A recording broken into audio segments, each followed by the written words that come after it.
So my name is Steve Ahlquist with Uprise, Rhode Island. I was asked to moderate this debate by the library, the 9 libraries, united as one, whatever that's called. Community Libraries Providence. This one right here, right? They're the 9 libraries, that's all I can remember now. Tonight's debate, or not debate, it's a forum.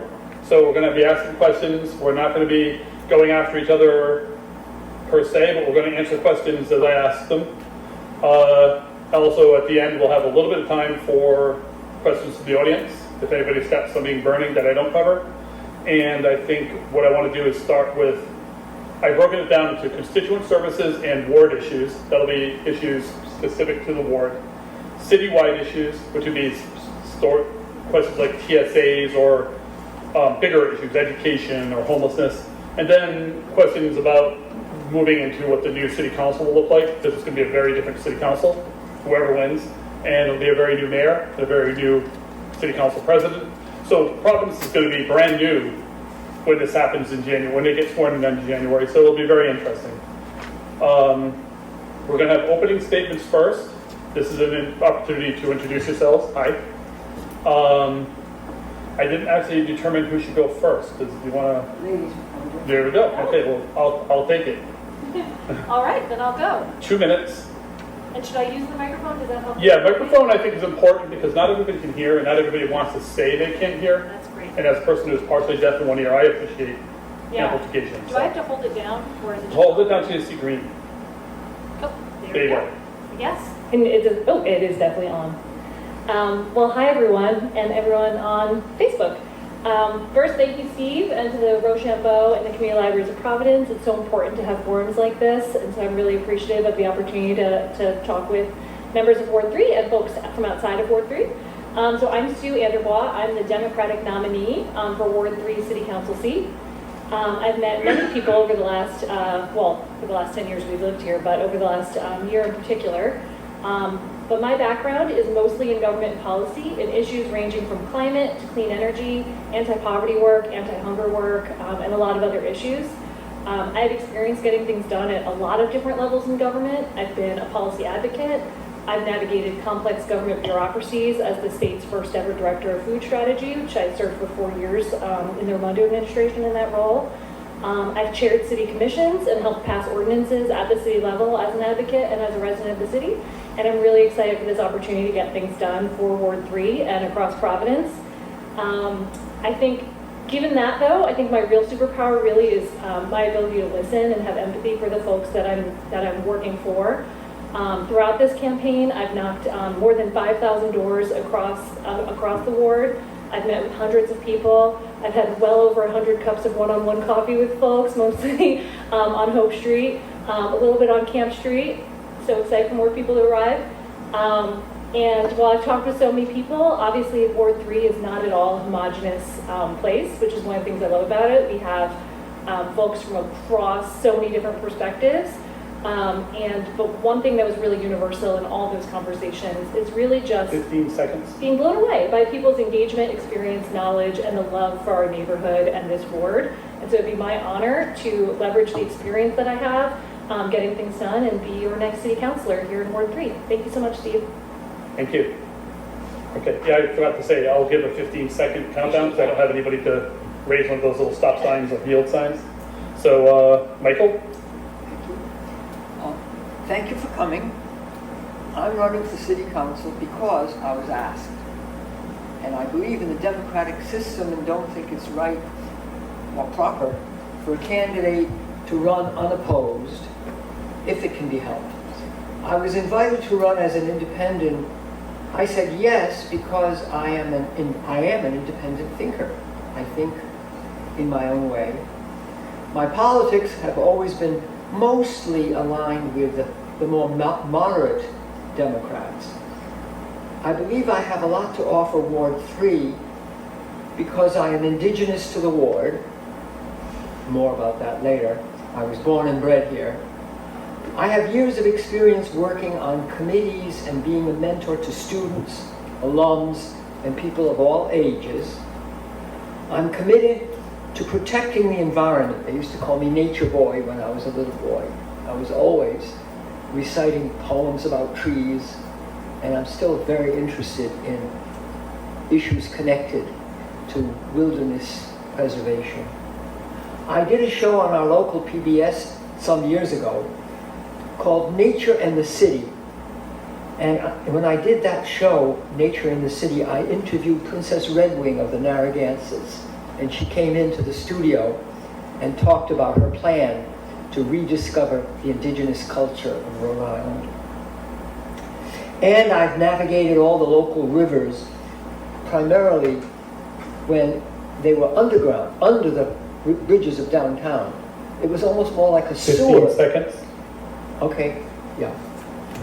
I've been unequivocal in my lack of support for the bike lane on Hope Street on many levels, because it caused controversy where there was none between neighbors and shopkeepers. It stressed shopkeepers who were already stressed. And seniors came to me and confided that they felt sidelined. In fact, some of them said to me, "This is a war against our generation." That's the time, but we do have a question about the bike path coming up, so we can get back to that. Okay. Okay, My- sorry to interrupt. Yeah. So my first questions are about constituent services and ward issues. And I really want to start with something really simple and small. So I'm going to start with sidewalks, which we know are kind of a mess on the east side. And so let's start again. Actually, we'll start with Mike this time. Mike, do you want to talk a little bit about sidewalks and yeah, just generally the state of disrepair, how we navigate them, the importance, or non-importance, whatever the issue is. But I want to give everybody a chance to talk a little bit about the sidewalks. I understand how important the sidewalks are, but I have to tell you I have mixed feelings, because as an admirer of wilderness, when I see that there are things that don't like sidewalks, dandelions, seeds, I get kind of a little bit on two sides. Yesterday, the high point of the day for me yesterday was a snake was trying to cross 3rd Street, and I picked the snake up and put it back in the lawn to save its life. And I did that as a little kid to earthworms, and I'm still that way. I'm sorry, that doesn't sound like a serious issue, but to me it is. And so, you know, I have more to say about that, but I think we have to be very short. No, that's fine. Thank you. For these questions, I was cutting it down to 90 seconds, but I forgot to mention that too, so I apologize. Sue, you want to talk about sidewalks? Yeah, and I love that we share that. I also pick up earthworms when I see them on the street. You can't let them die, so yay. As I've been talking with voters, the sidewalks come up as one of the top issues. Providence is a place where people love to walk. They want to get around. Ward 3 is a lot of places where people want to go. It's a dense neighborhood. We want to get to Hope Street. We want to get to Camp Street. A lot of our neighbors have hurt themselves walking on the sidewalks where they're cracked or broken. Maybe many of you have. And I've talked with many people who either are pushing strollers with young kids or themselves are using a wheelchair or a walker and have serious, serious concerns about the sidewalks. I think there's a lot we can do to improve the efficiency of how we repair the sidewalks. I've talked a lot with Councilwoman Anthony in Ward 2. She released a report a few years ago about the state of the sidewalks, and Ward 2 and Ward 3 actually have some of the worst sidewalks in the city because of our lovely tree cover, which is a great problem that we have so many wonderful trees. So we need to be thinking about how we can improve the sidewalks while also maintaining the tree cover, which is so important to us. So I've already been talking with Helen. I brought this up with Mayor-elect Smiley as well. This would be a top priority of his to implement and make sure that the city is walkable for all people of all abilities and ages. And as someone who also is a regular walker around the ward, it's a top priority of mine. So it really impacts the livability and enjoyability of living in the city. And so it'll be something that I'll be focused on and have heard from a lot of residents in Ward 3. Thank you. We're going to go right into something more controversial now. We'll talk about the bike path. I think it's naturally related to sidewalks.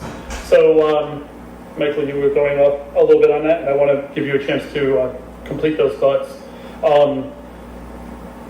Bike path was a little bit controversial beforehand, during, and even after, and I'd like to know what your opinion is now that it's run its course, the test is over.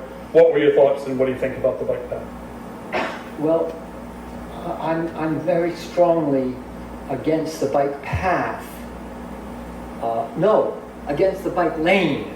The bike path is a wonderful thing. It used to be trolley tracks, and you could have a picnic on the beach for a nickel or less. For any coin you drop in the entrance.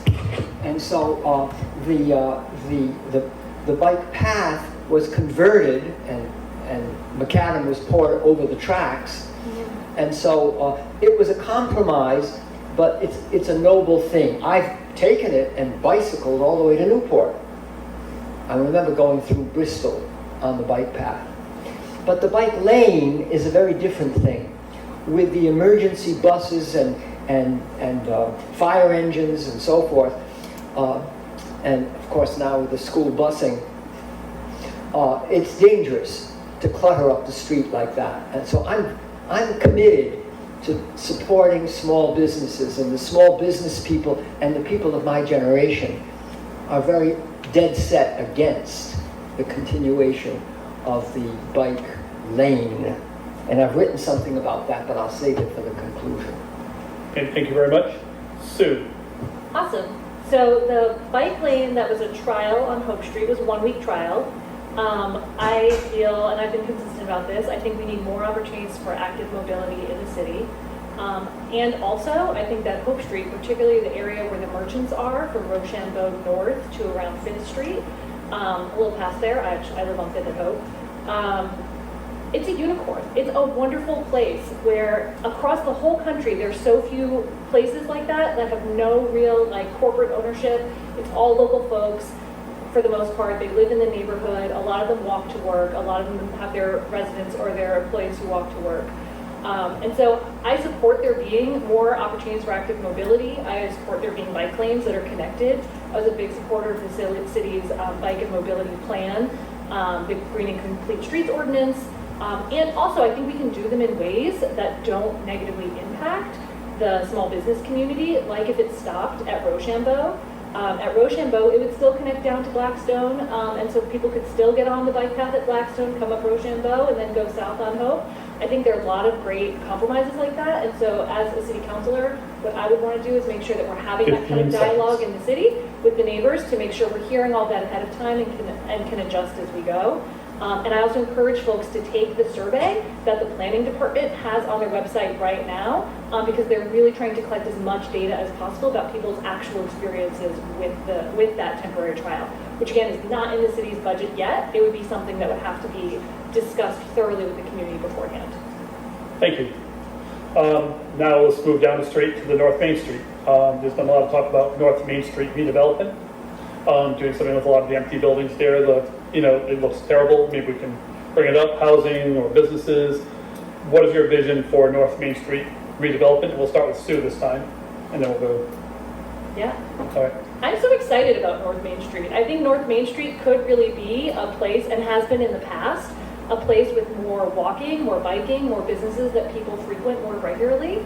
There are a number of, and before I get to that, there was a really great process that the city engaged with, led by our current councilwoman, Mirabella Fortune, that really explored what could this look like, what could this be. And it was a really engaging process over the course of the last 18 months. I went to those meetings and actively participated and listened to what people were saying. A plan is one thing, or a vision is one thing, actually implementing it is another. And so I'm excited to be on council because I have a lot of experience implementing those kind of large, complicated plans. North Main Street is difficult because it's the zoning around for those businesses is part of the city's zoning process. The street itself is owned by the state, RIDOT, Rhode Island Department of Transportation. So I think having someone who has experience navigating those complex bureaucracies and understanding how to work in the state and the city at the same time, and know that kind of how to actually get some things done, because we can have great plans, but it's how do we actually make sure that we are getting the types of businesses we want there, that we potentially are building new housing or things like that. So I'm excited to be engaging with residents over the next many years to really bring some great stuff to North Main and make it more walkable, slow down the traffic a little bit, and bring some really great stuff there. There already is a lot of great stuff there, and I'm excited to build on that. Mike. I go to Norm's to get my watch fixed and to negotiate some purchases of jewelry down there. I remember in high school days, there was Tops Gaylord. My uncle did the murals of the Corinthian figures at Tops Gaylord, and the veterans would take their dates there. Eventually, they got a liquor license there at Tops Gaylord.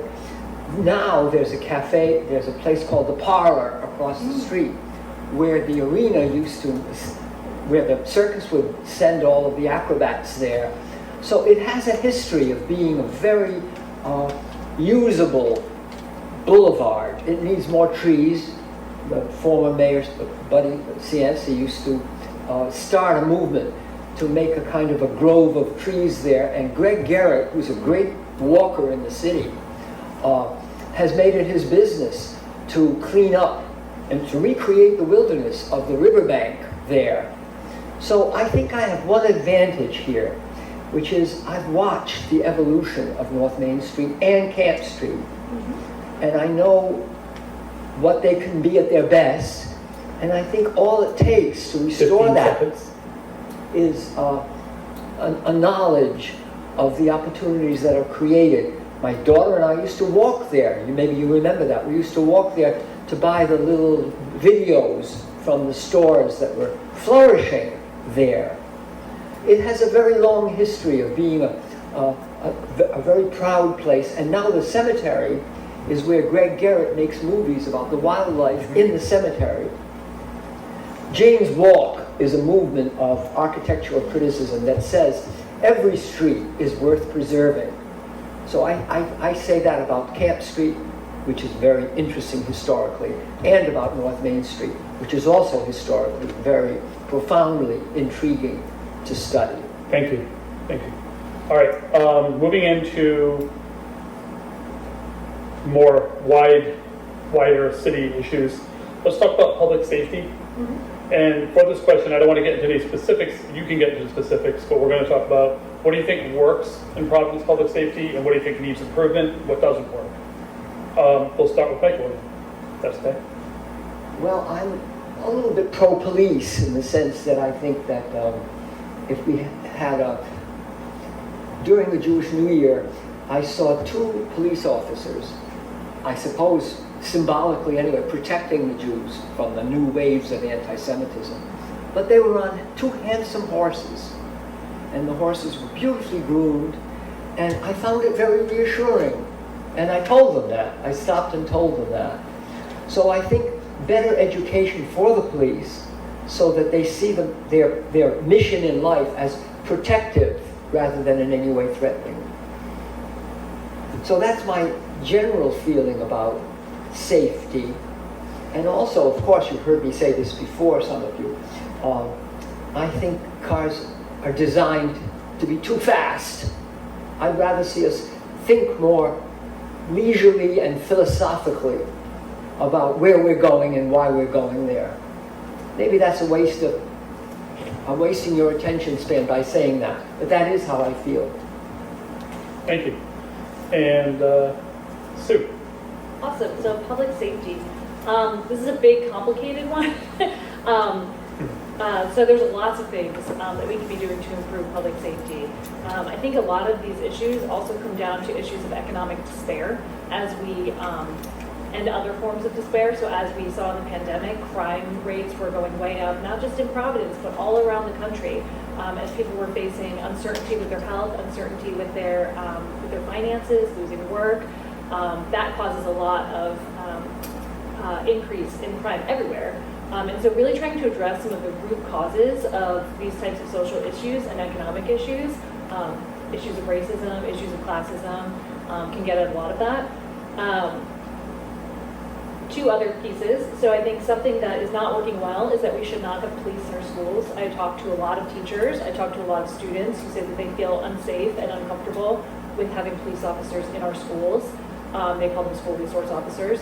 And would prefer to have other forms of resources like counselors and resources for the kids who are struggling with things. One thing that is going that I think is going well and could be improved on is the community policing model, where we have 15 police seconds. who are part of the community and walking regularly in the community and get to know members of the community.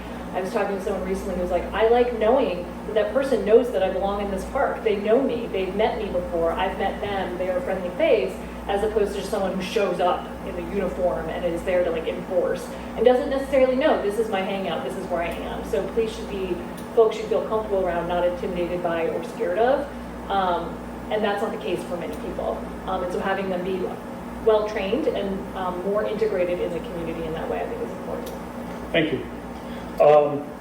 Recently, the city council voted to give the owners of the Superman building downtown about $30 million in tax breaks and some other stuff, actually maybe more than $30 million.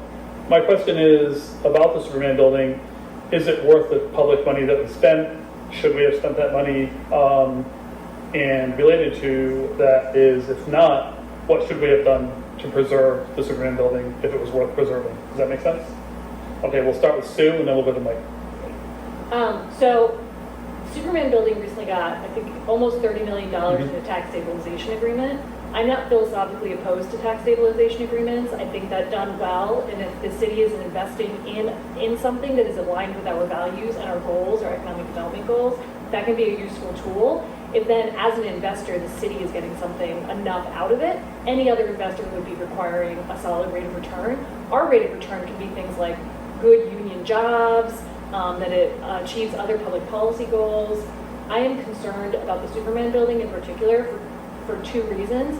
One is that is a very, very lucrative deal for them. The state has basically been trying to build the Superman building for a long time, since it closed, and has almost been like the real estate agent for the Superman building. I worked for the state in the Commerce Park for a while. I didn't realize for a while that we didn't actually just like own that building, because we were like pushing so hard to get people in there, which is important, but it sends a message to the developers that they weren't the ones out there hawking it. They weren't the ones putting themselves out there. It was the state and the city spending public money really trying to build that building.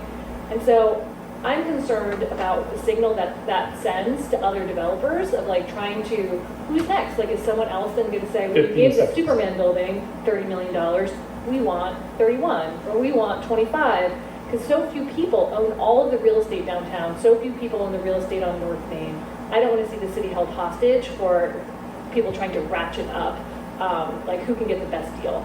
I think the city loses in that regard, and the residents who are paying for that lose out there.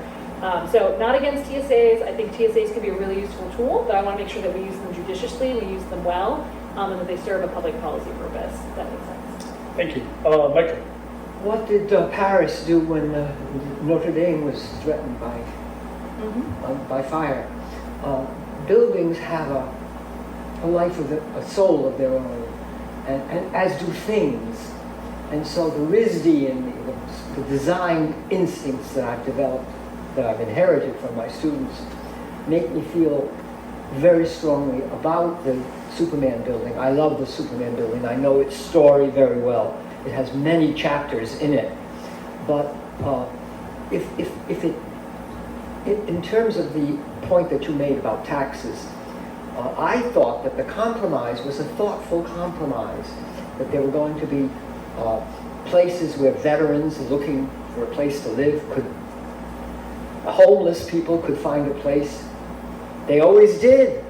They did in the Renaissance Hotel for a while, and there are still murals that they left. So Providence being such an eccentric city, and with Roger Williams being the great symbol of welcoming what Tierney taught, I think I started the movement to save the Superman building. And I did it through the Providence Preservation Society. They lost faith in the project, but I know somebody who really did live there and thought that he would find mysterious, ghostly things in there. But he lived in there. His name is Noah Schwartz, and I see him for coffee on Wickham Street sometimes. Okay. Oh, 15 seconds. You can finish up. I wasn't trying to cut you off. Okay, cool. All right. Sorry. All right, so you had mentioned who's going to ask for money next, and one big person ready to ask for money next are the owners of the Providence Place Mall. Over the next 5 years or so, they're going to be asking for probably something on par with what the Superman building got. So starting with Mike. I agree with Sue. Oh, well. I'm a little bit less interested in the Providence Place Mall because it's a capitalist, relatively new, from my point of view, new design that went up and then failed. And it's very sad that it did, but at the same time, it doesn't touch my heart as much as the Superman building does. It doesn't have the elegance, it doesn't have the mystique, it doesn't have the literary flair of the Superman building. I know that some people say it's a big economic driver for the city, so what would you say to that? I'm not an economist, I never took an economics course. Right. I can't give a sophisticated enough answer to that question, so I'll bow to Sue. No problem. Sue? Yeah. So my concern about the Providence Place Mall conversation that's happening now is I'm a big believer in government transparency, and the Providence Place Mall has come to the City Council at this point and say we're going to want a renewal of our TSA. We're not going to tell you what our plans are for the Providence Place Mall yet. That's ridiculous. Like, if you're coming and you're asking for support, we need a transparent process where we know as the residents of the city of Providence and as leaders of the city of Providence what that money would be spent on and what we're trying to actually incentivize economically. And so if they need more, if they are saying, with their hat out, we need more to continue operating, I would like to see why. Like, you've already received so much. If you are this economic driver, why are you succeeding? Like, why are you coming back? And what are you hoping to do differently so you don't come back to us in another 10 years? What is so special about the Providence Place Mall that other folks who could definitely use $10, $20 million, even just our sidewalks could use $10, $20 million. What is so special about the Providence Place Mall is a concern of mine. Also, on a sillier note, like, I can never get out of that parking lot. 15 Like, seconds. I want to know who designed that. Yeah. But anyway, yeah, that's how I feel about that. Fantastic. I think it was MC Escher who designed it. I know. It's Just over. the Sorry. architects of like Harry Potter. Yeah, something like that. Yes, exactly. Moving around. Okay, let's move on. We touched on this a little bit, a tiniest bit, when we talked about Superman building. Let's talk about housing, which is a really crushing issue right now. Housing costs are going through the roof. People cannot afford to live where they want to live. So starting with Sue, what are your thoughts about housing? What should Providence be doing about housing? Yeah. Housing is one of the very tough issues in Providence right now. As I was talking with voters, especially over the last year, it is the top thing that came up, or one of the very top things that came up among people. Housing prices, even just in the last 2 to 3 years, have been skyrocketing. I don't know that my husband and I who's here, if we could afford to live in Ward 3 if we were just buying a house now, because the housing prices are almost double what they were. And I was actually just knocking doors before coming here with Congressman Cicilline, and we talked with a woman who bought her house 5 years ago, and she shared the same thing. I don't think I could have moved to 10th Street if I was buying my house now. So it's a huge issue, and it's very complicated. There are a lot of different things that impact why those prices are going up. Some of it is a supply issue. We have not built new housing in Providence for decades, like not sufficient quantities for a long time. And so we need to be prioritizing building new housing of all income types, and especially having carve-outs for, as Mike was mentioning, like workforce housing, folks who are experiencing homelessness, folks who are experiencing hard times. There needs to be opportunities kind of across that spectrum. The other thing that comes up too is the density of our city.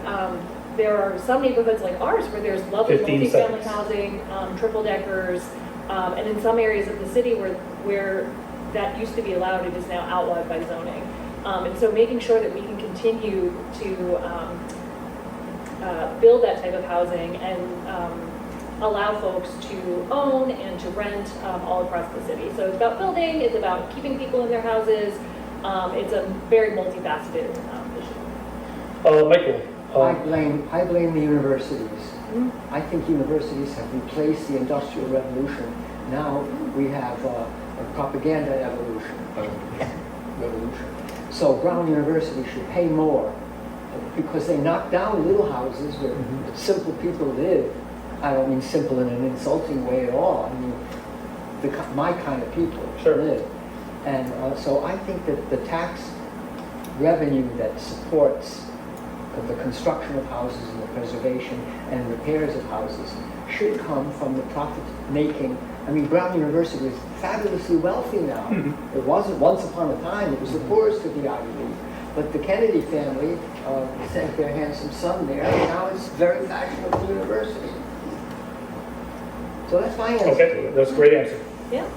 that was on here too. So what, did you want to say more about Brown University? Because we're going to get down later, but about universities and nonprofits paying taxes in this city. Do you want to talk about that more? I'm willing to. Or if you want, I'm just saying that it was one of my future questions, but we led into it so naturally. Let's pick that up. I'd like to hear you pose the question. Okay, right now there's a lot of people who feel that the major nonprofits in the city should be contributing more and either be taxed or work out better agreements, pilot, so payments in lieu of taxes, right? So do you agree with that needs to be done, and what would that look like going forward? What about the church properties? What about across the state? What about the University of Rhode Island? Mm-hmm. Well, that's a public problem. That's public. Serious housing problem. Oh, yeah, true. For the students and for the people who are connected to the university in a different way. I actually had a feeling, I probably shouldn't bring this up, but I had a feeling that the barns that are often garages could be converted to apartments, and should be, or to libraries, to branch libraries. Mm-hmm. I think if we thought more creatively with the School of Design having an architecture department, my brother was an architect, my brother took a horse stable and turned it into a condominium in Newport, and it was very successful. And he collects art with that. There are no easy answers to housing. No, there are not. I mean, there are too many of us, and we make too many demands on the environment, no matter what, on the water supply and so forth. So we have to become a little bit more conservative, not reactionary conservative, but conservative in the true meaning of that word. We have to learn how to conserve, and to some extent how to pull back. But I'll save that for my finale. Okay. Sue, do you want to talk about pilots and payments and the nonprofits? Yeah, so I agree. I think that the large nonprofits, which includes the universities, the private universities, as well as the hospitals and some of the other large institutions, can and should be paying more. I think there are 4 ways that they could really do that. One is by our renegotiating the payment in lieu of taxes pilot that they pay. Brown in particular pays a lot smaller percentage than some of its counterpart in the Ivies. So I went to business school at Yale. Yale pays a much higher percentage or a much higher rate of pilot than Brown University does. There's nothing against Brown. It's great that they're here, and also they should be paying for being here. The second is a lot of these nonprofits have buildings. They're buying buildings off of out of the city rolls, and some of them are being used for purposes that are taxable purposes. They're putting non-academic essential services in them, and those buildings should just be taxed. Like, those are non-academic essential, those are not nonprofit essential, those should be taxed at the regular rate. The third is a lot of, I guess I actually have 5, but I'll stick with 4. A third is a lot of the institutions can also be supporting our local economy better by increasing their local procurement. So like Brown, for example, actually does do some of this for the food system. They buy their milk locally and are one of the only reasons why we still have dairy farms in Rhode Island.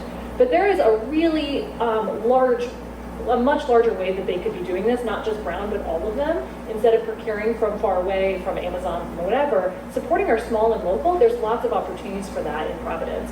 And the very last one, which is a little wonky, is all the payroll taxes for the large institutions go to the state.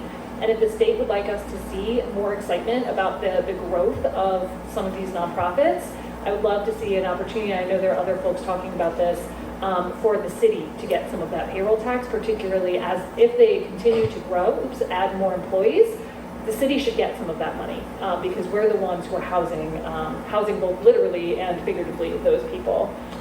Thank you. I'll let you go a little longer. But yeah, thanks. okay. Sorry. I was like, oh. Sorry. I'll make it up to you, Michael. Let's talk about education. I think that's a big subject. It's not something the city council has a lot of power over right now because of the state control of the public schools, but that's part of it. Was it a success? Is it a failure of the state takeover?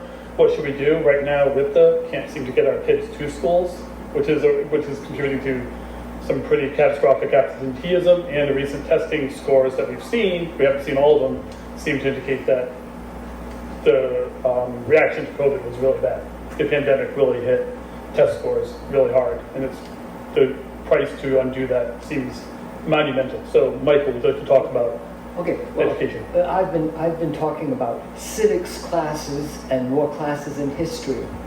I believe that the public schools are wonderful. I went through them, and our children went through the public schools. I mean, totally. Martin Luther King School, Nathan Bishop Junior High School, Nathaniel Green Junior High School, and Hope High School, and Classical High School. So I know the public school system, but part of the failure comes from within. Patriotism is so out of fashion these days. So at least the history of America, without judging America, education is not about judgment. It's about knowing, exploring, debating, two sides to every issue, listening, hearing, not just listening, but hearing what you're listening to, and elevating the conversation so that you become richer through the public schools. That's one theme of mine about education. The other thing is, I also respect parochial education, whatever the religion is. That's what soul liberty means, and that's why Roger Williams left Salem and founded this colony among these islands and bays. 15 seconds. So I think that the public schools have failed in their mission to a certain extent by lowering their own standards. The parochial schools and the charter schools are doing the best they can, but I like to see the mixing of classes of people. That's what Ward 3 is really all about. 3rd Street is one of my favorite streets. There are people here who don't agree with me about 3rd Street, but I love 3rd Street because the houses are small, and the people who live there are very, very diverse and always were very diverse. And it's also where, when you go down the hill, you find that that's where the elephants are. I'll talk about that when I make my finale. Thank you. Sue, Yeah, education. I love Cliffhanger. I also love 3rd Street. Yeah, so I think that the public takeover, the state takeover of the public schools has been a failure. I am also a public school graduate. I actually grew up in a small town called New Providence, so it's the New Providence public school system, and it was life-changing. I mean, my school teachers were like a lifeline. My parents didn't go to college. My mom went to college when I was in college. They didn't know about all sorts of opportunities, but my teachers looked out for me. And my teachers found me in camps. They found me after school activities. They helped me apply to college. I would not be where I am today without having gone to public school and having public school teachers who really took an interest in me. A lot of them were my little pins. They're like very excited. They've been following, that this is happening, and they've been following my life 20, 30 years later, which, that says something. And all kids deserve that. All kids deserve to look back and think fondly on Mr. Tracy and Mr. Goldstein and all the people who looked out for you. But I do think that the state takeover has been a failure. I think some of the things we really need are more stability. When I talk with teachers and I talk with students, the one thing I hear most frequently is everything changes. Every 2 years I get a new principal, I get a new superintendent, I get new curriculum, I have to throw away books. And then the teachers who are told to throw away these books, give them out to the kids. 15 seconds. But what they really need are the resources they've been consistently asking for, and not just this constant change in curriculum, in leadership, and plan. Massachusetts picked a plan 20, 25 years ago. They stuck with it, and their scores are much higher than ours. The teachers are staying at much higher rates than ours, and so we need that kind of stability. Let's pick a plan, let's get the schools back, and just implement that plan and stick with it and provide some stability for our kids. Okay, my last 2 questions in this part, and then we're going to get into some questions from the audience, if that's okay. They're the apocalyptic questions. Oh no. So the first question is about the unfunded pension, which is heading Providence towards bankruptcy and some really bad economic woes. So let's start with Sue on the unfunded pension liability, the pension liability. Yeah, the pension liability is a huge issue for the city.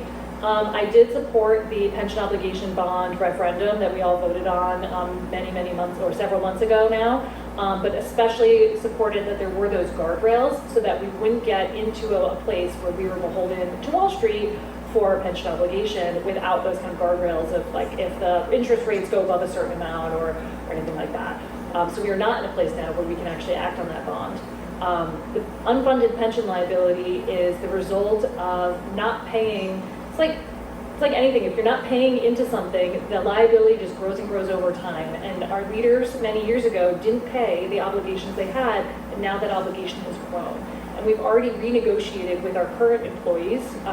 So the current city employees are paying into the pension themselves.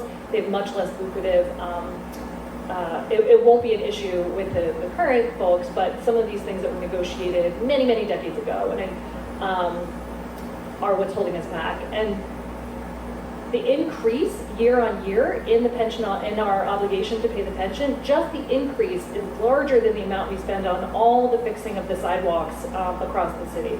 It's crazy. So when we talk about what could we do with some of this money, just that increase, the year-on-year increase, is more than we can spend on those really vital infrastructure issues. So getting a handle on the pension will be one of the top things I'll be focused on. I've been talking with future council leadership about if I am elected, I would love to serve on the finance committee. I have an MBA.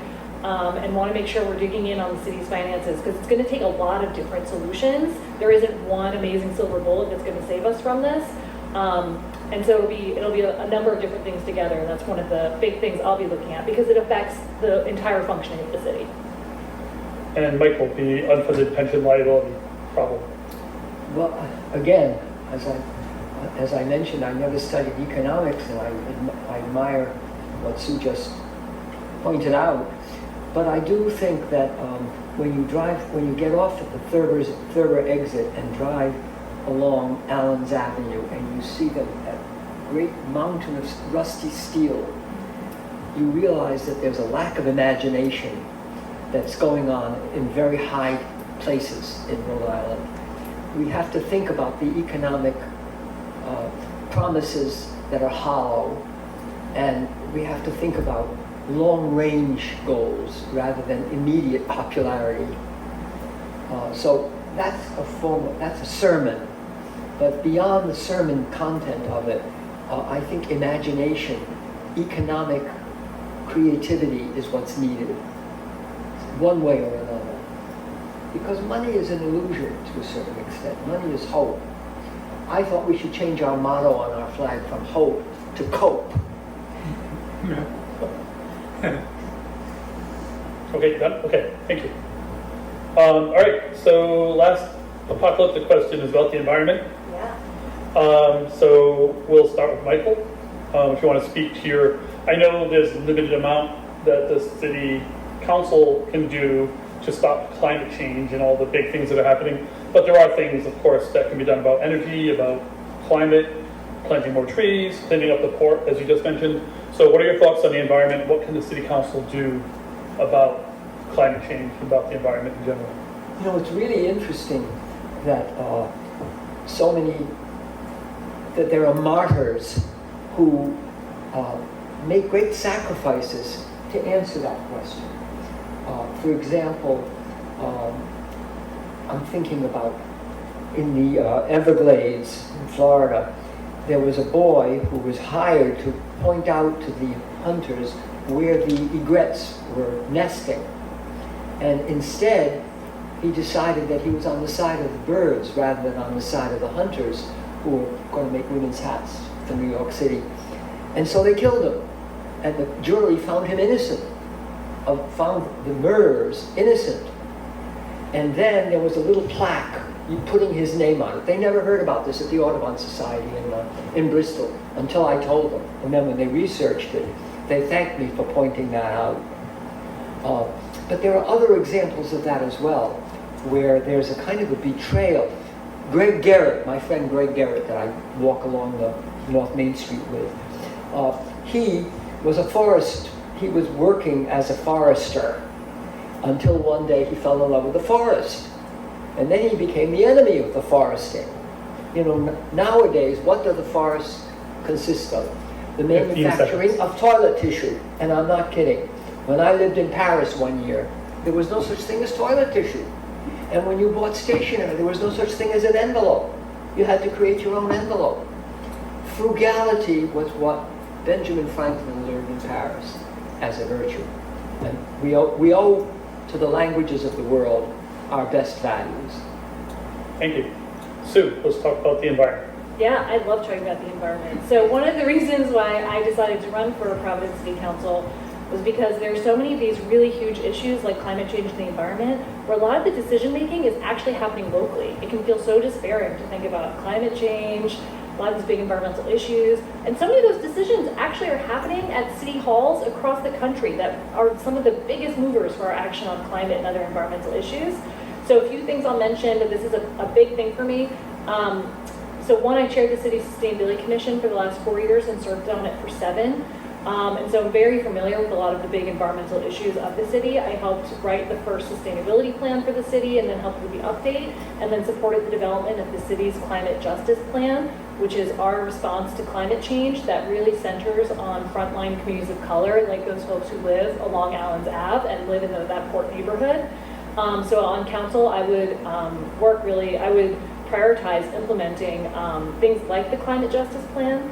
Professionally, I've been an environmental advocate and climate advocate for most of my career, so for about the last 20, 25 years. In my current role, I help municipalities do climate-related, and it's called the Municipal Resilience Program, municipal level resilience planning. That's something that I do. I actually did a workshop with the community this morning in Rhode Island. And then there have been a number of things that I've helped support. So Councilwoman Anthony was pushing for a benchmarking ordinance, which would require that large-scale buildings 15 seconds. have to track their energy use and report on it. That is not yet passed. That not passing was actually one of the things that caused me to run for council, because I've worked on those types of ordinances in other places for the last 10 years.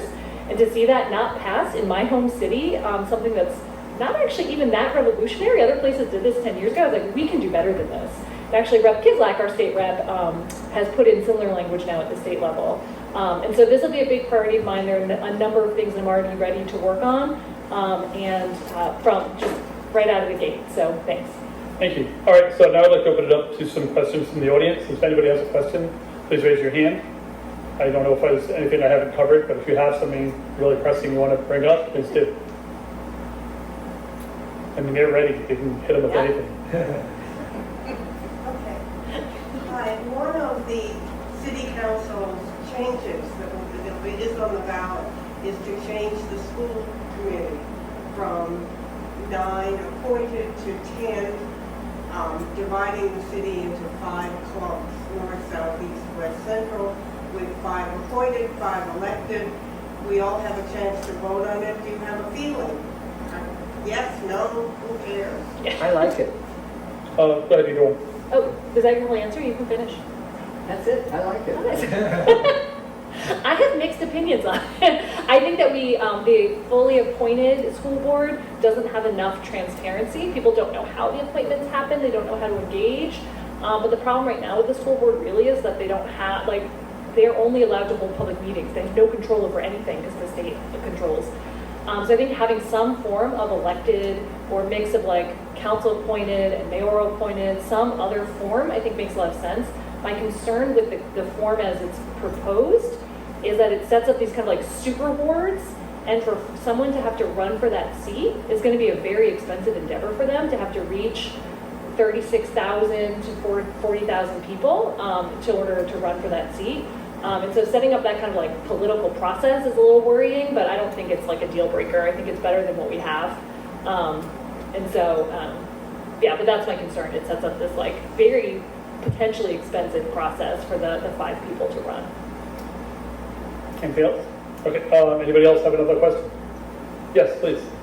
So we live right off of North Main Street, actually the first house off, and we deal constantly with ATVs, illegal ATVs, and motorbikes on the street, speeding very fast, all hours of the night. So just wondering your thoughts. I know that it was an issue maybe in the summer of 2020, 21. So just your thoughts on that. Do you want to go first, Michael? Oh, sure. No, I sympathize with that very much. Noise pollution, speed pollution, everything is too fast.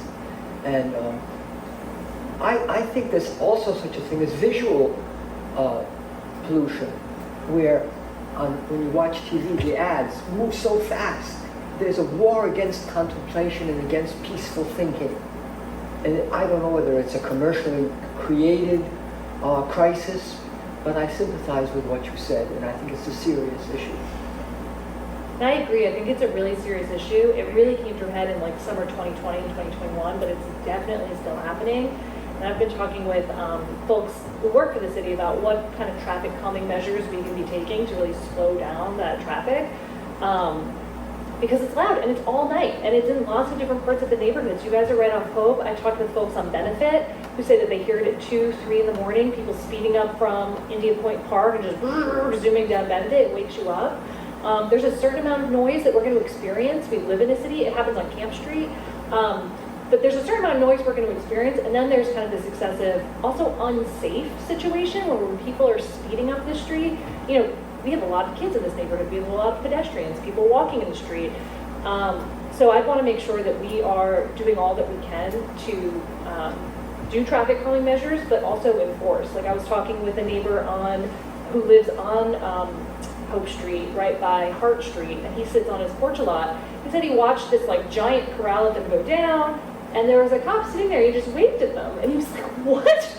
And so to the extent that they are going illegally fast, why are we not targeting is definitely the wrong word, but why are we not enforcing our traffic laws with those folks in the same way that we would other types of violations? So, and they were speeding right into like the business district. So want to make sure that we are going after that as well. Yes, please.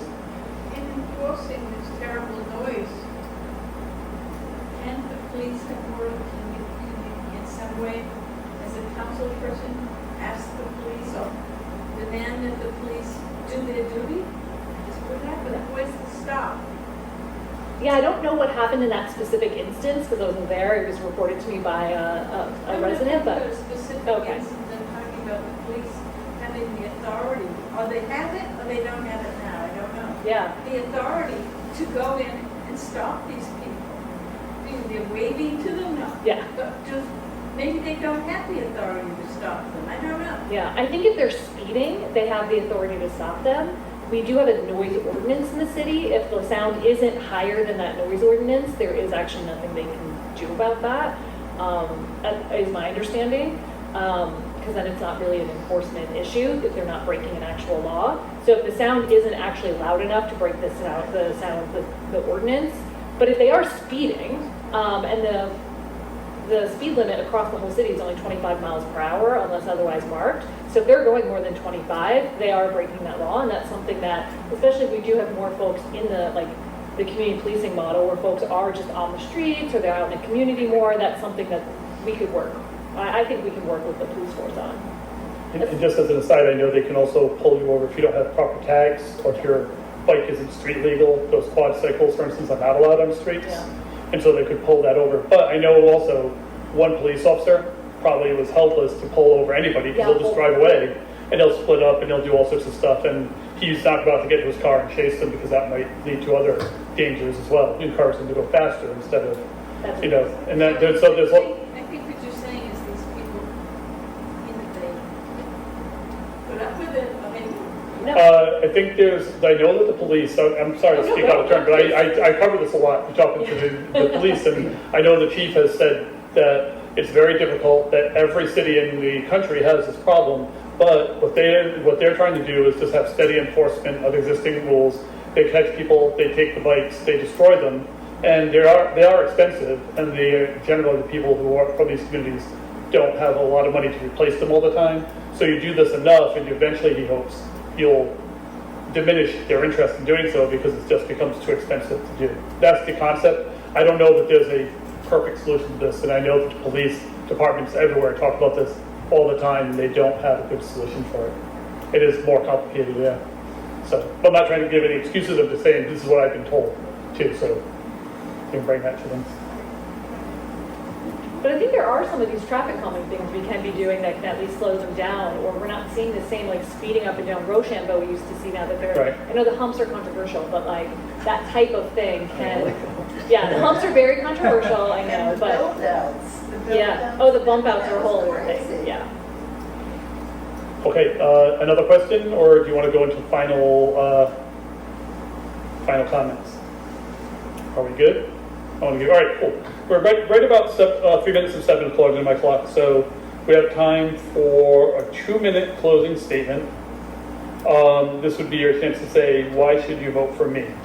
And we'll start with Mike, because Sue went first. So Mike, why should people vote for you? Okay. Well, I come from a line and lineage of small businesses. I watched my mom and dad set up a little furniture store called Wayside. I also stared from the rear window of an ancient Dodge, the little brick house being built, mine, in the future, in Ward 3. For me, thus, the American dream was a doable, modest ambition. This perhaps explains why I am, again, the bike lane, primarily because it affects the shops on Hope Street, as well as nearby North Main and along Camp. As a kid, I always had a job for after school at the deli corner, Hope and 4th Street at Lloyd's, where I washed glasses, as I did also downtown in the Narragansett Hotel. I sold clothes at Kennedy's, designed signs at Woolworth's, and spent my savings on Saturday night dates, or downhill on Creston Way at the nursery to buy Mother's Day plants in the merry, merry month of May. And by now, after COVID, I am rediscovering the charms of Ward 3 instead of the wide airport world beyond. I stop at the little garden beside the bus terminal where Greg Garrett restored the wilderness along the riverbanks. My pursuit of happiness would be complete if Dunkin' Donuts still sold single plain munchkins. I used to bike to work where I taught at RISD, later by bus, sometimes via a 50cc Harley Benelli. So my world is entirely here and I love it. Anything that threatens the valid values of our collective individual businesses threatens me, and this is why I oppose the bike lane. The path is perfect and has a history, but the lane blocks the easy sidewalk version of the Paris of my youthful escape during my post-war academic year there, where everything was in short supply and thrift was the name of the academic game. Maybe that's where Ben Franklin learned American frugal values. I will protect the privileges and practices of the small business folk with respect and regard within my personal and our historical traditions, and I will listen with respect, resilience, and regard to one and all. Thank you. Thank you. Sue, about 2 minutes, 30 seconds or so. Excellent. Great. Well, thank you, everyone. Thank you for being here tonight, and also to anyone who is watching on Facebook once it gets posted. I am so excited for the opportunity to serve as Ward 3's next City Council person. I'm a proud Democrat. I loved the primary alongside 2 other really great candidates. I'm glad to also have Michael Fink here in the general election. But I know that Providence is facing some really difficult challenges. We just talked through so many of them, even just in the last hour, from housing to climate change to basic livability issues in the city, like our sidewalks and the ATV issues. And so I'm excited to serve as your next city council person because I have the experience in getting things done at all levels of government. And I'd love to be able to leverage that for the people of Ward 3. I'm also a community connector. When I was director of food strategy for the state of Rhode Island, I had created this whole new process for how you engage community. I was told, you can have a hearing at the State House, that'll be fine. That's how we can develop this plan. And instead I talked to hundreds and hundreds of Rhode Islanders all across the state, driving my little, at the time, Honda Civic, through every little corner, talking to farmers and fishermen. And I've done the same here in running for this race. I've talked to thousands of folks across the ward. I've knocked on over 5,000 doors. I've had coffee with like hundreds of people. I'm a listener and I'm a connector of people. And I'm excited by all the things that I've learned from so many different people across the ward. We have just these amazingly brilliant people across the diversity of Ward 3. Folks who are involved in education, in the environment, and all sorts of different issues, who really want to be, who really want their experience leveraged and to be involved in the city. So I'm excited about all the things that are ahead of us, and I'm looking forward to leveraging my expertise and my experience in government at all levels to get things done for the ward and for the city of Providence. I'm also excited about this next council, regardless of who wins this race. We have a very exciting new council ahead of us with a number of new people. It's the first time there have been term limits kicking in.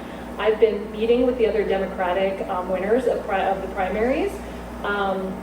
And we've already been talking about, if we all continue to win our general elections, the great things we could get done. So I'm already making those connections and we'll be able day one to get things done for Ward 3 and for the city of Providence. So I hope to earn your support, and also please reach out to me anytime. If you have any questions or concerns now or in the future, my door, my phone, my email, all of that is always open. And it's super easy to find me. Scott and I, my husband and I, we're the only AnderBois in the entire world. So if you just Google Sue AnderBois, my website's just sueanderbois.com. Easy to find me. And to wrap up. would love to connect. So thank you so much. And thank you, Steve. All right, thank you. You have my vote. Thank you, my friend. Thank you. So that's our forum. Thank you so much for being here. It'll be up online on Facebook hopefully tonight. And thank you so much. This is great. I hope this was informative.